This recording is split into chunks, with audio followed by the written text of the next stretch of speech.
Group 1 రాత పరీక్షలను తెలంగాణ ప్రభుత్వం ఉర్దూలో రాసుకునే అవకాశం కల్పించింది.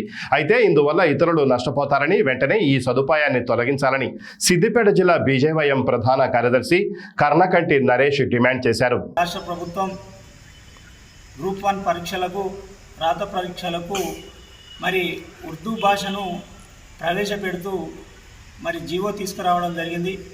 ఈ యొక్క జీవోను బీజేవైఎంగా మేము తీవ్రంగా ఖండిస్తూ ఉన్నాం. టీఆర్ఎస్ పార్టీ ఈ ఉర్దూ భాషను గ్రూప్ 1 రాత పరీక్షల్లో ప్రవేశపెట్టడాన్ని బీజేవైఎంగా మేము తీవ్రంగా ఖండిస్తూ ఉన్నాం. ఈ యొక్క జీవోను వెంటనే రాష్ట్ర ప్రభుత్వం ఉపసంహరించుకోవాలని బీజేవైఎం డిమాండ్ చేస్తూ ఉంది.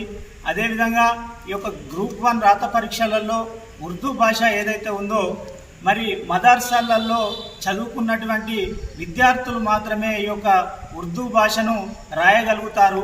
మరి ఇతర విద్యార్థులు నిరుద్యోగులు ఉర్దూ భాష రాదు కాబట్టి ఈ యొక్క ఉర్దూ భాషను ప్రవేశపెట్టడం వల్ల తీవ్రంగా మరి నిరుద్యోగులు పేద మధ్యతరగతి నిరుద్యోగులు మరి తీవ్రంగా నష్టపోయే అవకాశం ఉన్నందున అదేవిధంగా ఈ యొక్క మూల్యాంకనం కూడా ఉర్దూ భాషకు సంబంధించిన పరీక్షా పత్రాల మూల్యాంకనం కూడా మదర్సాలో విద్య చెప్పినటువంటి అధ్యాపకుల చేతనే ఈ యొక్క పరీక్షా పేపర్లు ప్రశ్నపత్రాలను మూల్యాంకనం మదర్సాలలో చేస్తారు. కాబట్టి అదేవిధంగా ఇందులో ఈ యొక్క అధ్యాపకుల చేత ప్రశ్నపత్రాలు మూల్యాంకనం చేయడం వల్ల అనేక అవకతవకలు జరిగే అవకాశం ఉన్నందున పేద మధ్యతరగతి నిరుద్యోగులు యువకులు దీనివల్ల అనేక నష్టాలు మరి విద్యకు దూరమయ్యే జాబ్లకు దూరమయ్యే అవకాశం ఉన్నందున ఈ యొక్క జీవోను తెలంగాణ రాష్ట్ర ప్రభుత్వం